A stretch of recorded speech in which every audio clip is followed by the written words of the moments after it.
Thank you very much, Dr. Ryan and Dr. Van Kerkhove. This was a question from Folha de Sao Paulo about inequality, social inequalities and COVID-19. Next question is coming from Savio Rodriguez from Goa Chronicle. Savio, can you hear us? Yeah, can you hear me? Yes, please go ahead. Okay. My question is for Dr. Tedros. On December 31st, 2019, the Taiwan Center for Disease Control sent an email to the World Health Organization informing WHO of its understanding of the disease and requesting for more information. In that email, they used the word atypical pneumonia, which they claim is a word commonly used to refer to SARS, a disease transmitted between humans. Why did WHO not take Taiwan CDC observations seriously? Is my question. Thank you, Savio. I think Mr. Solomon will take this one. I may follow. Thank you, Tariq, and thanks very much for the question. It's appreciated because it gives us an opportunity to set the record straight, which I'd like to do right away. And then I'd also like to address questions of their participation at WHO meetings, because these questions continue to come up as well. So did Taiwan warn WHO on 31 December 2019? The answer is no, they didn't. They did send an email, but that email was not a warning. It was a request for more information on cases of atypical pneumonia reported by news sources. They sent that request through the IHR system that Taiwan, China, and all IHR focal points are part of. The email asked for more information about news reports that WHO and most public health services already knew about. Others, in fact, sent similar emails that same day, also asking for more information. These reports about atypical pneumonia cases came from Wuhan itself on the internet, and they came through a website run by ProMed. That's an acronym for Program for Monitoring Emerging Diseases. The reports were therefore already available, and the Taiwanese email just requested in very kind terms more information. Why then has this story of warning continued to circulate? Well, the answer to that is in part because of the rules for the IHR system itself.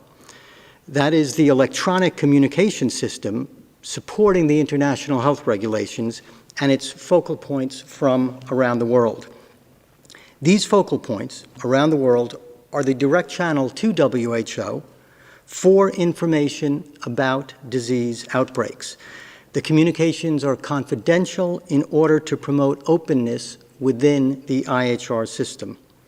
So until Taiwan CDC indicated that they didn't expect confidentiality about that email, we couldn't offer details. Then on 11th of April, that changed. Taiwan's authorities held up the email at a media briefing. Since Taiwan has made the message public, I'll read out the full content today. It reads, and I'm quoting in full, "News resources today indicate that at least 7 atypical pneumonia cases were reported in Wuhan, China. Their health authorities replied to the media that the cases were believed not SARS. However, the samples are still under examination and cases have been isolated for treatment. I would greatly appreciate it if you have relevant information to share with us. Thank you very much in advance for your attention to this matter. Best regards." The email wasn't a warning, and it only contained information that WHO already had picked up from internet reports. It's also important to say that the Wuhan situation had already been captured by WHO on that day, 31 December 2019. WHO activated its incident management protocols the next day on January 1st, and then, along with embedded scientists from other governments, WHO began the work which continues to this day, analyzing the data and seeking additional information. On the 4th of January, WHO provided information about this situation publicly. On the 5th of January, WHO shared detailed technical information through this IHR system. This included advice to all member states and all IHR focal points to take precautions to reduce the risk of acute respiratory infections, providing guidance on the basis that there could be human-to-human transmission. On the 10th and the 11th of January, WHO published a comprehensive package of guidance on how to detect, test for, and manage cases and protect health workers from potential human-to-human transmission based on our previous experience with coronaviruses. And as you know, there was a global press briefing on January 14th where WHO spoke about likely scenarios around human-to-human transmission. I hope that's helpful in understanding the December 31st email. We know there are also questions about Taiwan's participation in WHO expert meetings and questions about their participation in the World Health Assembly. WHO is an intergovernmental organization, meaning that countries decide how the organization is structured and on its policies. Some 49 years ago, the UN and WHO decided that there was only one legitimate representative of China within the UN system, and that is the People's Republic of China. That decision still stands. WHO is also a specialized agency of the United Nations, and as such, aligns with the UN and must do so coherently. The work of WHO staff, in line with our Constitution, is to promote the health of all people everywhere and to assist with, but not decide on, issues at the World Health Assembly. So, regarding expert meetings on technical health matters, last year, Taiwanese experts were included at 8 expert meetings, and there were 6 other informal technical meetings. This year, in response to COVID-19, Taiwanese experts are involved in key groups and networks. We've had telephone conferences with their CDC, Dr. Van Kerkhove and myself, and will do so again. And as noted, their IHR contact point links their CDC directly to WHO headquarters. In the COVID-19 response, especially, they have had notable successes, and we appreciate their contributions. Regarding the World Health Assembly, the next one will be in 2 weeks, starting on May 18th. The involvement, if any, of Taiwanese observers in that assembly is a question for the 194 governments of WHO. This is not something that WHO Secretariat has authority to decide. And indeed, 2 countries have already formally proposed that member states consider this matter at the World Health Assembly. And a final word. A lot of attention has focused on Taiwan's participation with WHO, and we understand that. We are also mindful that there are other places, too, that, for many different reasons, look for connections to WHO.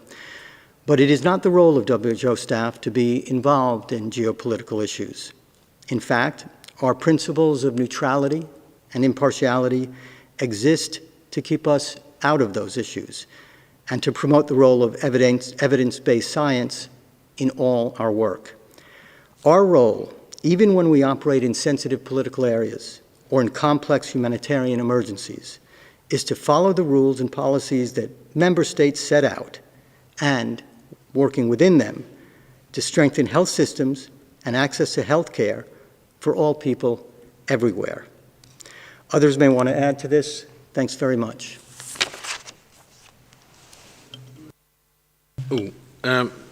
Just one small clarification on the issue of atypical pneumonia. Atypical pneumonia is an extremely common form of pneumonia that occurs around the world. There are millions and millions of cases every year. And atypical pneumonia effectively refers to the fact that the cause of the pneumonia is usually atypical or not necessarily diagnosed as some of the normal causes of pneumonia, one of the usual causes for a community-acquired pneumonia. very often they can test negative on first testing, and then they're subsequently retested for specific pathogens. And studies I know, up to 1/3 of community-acquired pneumonias can be considered to be atypical, in that you have other pathogens that are found would be known as atypical pathogens that don't typically cause that type of pneumonia. And certainly at a global level, they would most be represented when they're finally diagnosed by Legionella pneumonia, Chlamydia pneumonia, and Mycoplasma pneumonia as the causes, which are bacterial causes of atypical pneumonia. So the most common causes of atypical pneumonia are bacterial causes, and not necessarily viral or others, but obviously viruses can cause atypical pneumonia. But to say that atypical pneumonia is a homonym for SARS is entirely incorrect. If I can also supplement, so just to say in the beginning, that email that Steve read out did not mention human-to-human transmission, and I think that is important. But from day one, from all of our experience with other respiratory pathogens and from SARS, from MERS, you operate on the possibility that that may be possible.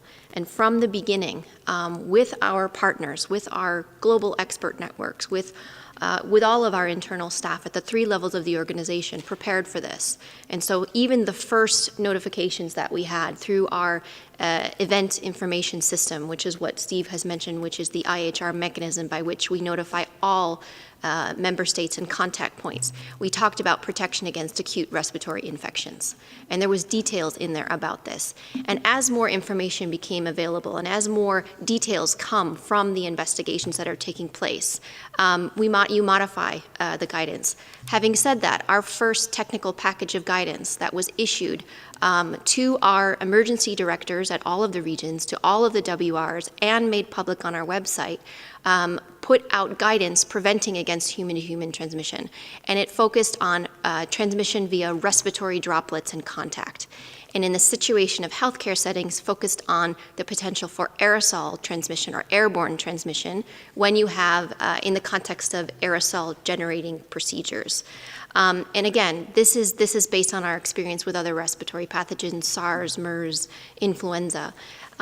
With the first and foremost idea to protect our healthcare workers who are caring for patients. And this was before diagnostic tests were even widely available. And so what we aimed to do was immediately try to put out information to warn all of our member states and contact points about how to find cases through surveillance guidance, how to collect samples safely through our laboratory guidance, how to protect healthcare workers who are caring for patients in our infection prevention and control guidance, how to care for patients in our clinical management guidance, which was focused on severe respiratory disease. Because again, even without information on the details of what disease this might have caused, you anticipate that this would cause a severe disease or could cause a severe disease. And lastly, we also put out a readiness checklist, which was a series of questions which helped everyone look at how ready are we? How ready are we for an emerging respiratory pathogen, which is what this was. And we've said previously, this COVID-19 virus, SARS-CoV-2, turned out to be the latest disease X. And disease X is what we are all anticipating. It's not a matter of if, it's a matter of when, and the DG has said this before. So this was something that could happen because diseases come from, they spill over from animals, and this is happening all the time. But we need to ensure that we put out guidance as quickly as possible to help prevent onward spread, protect people who are caring for those patients.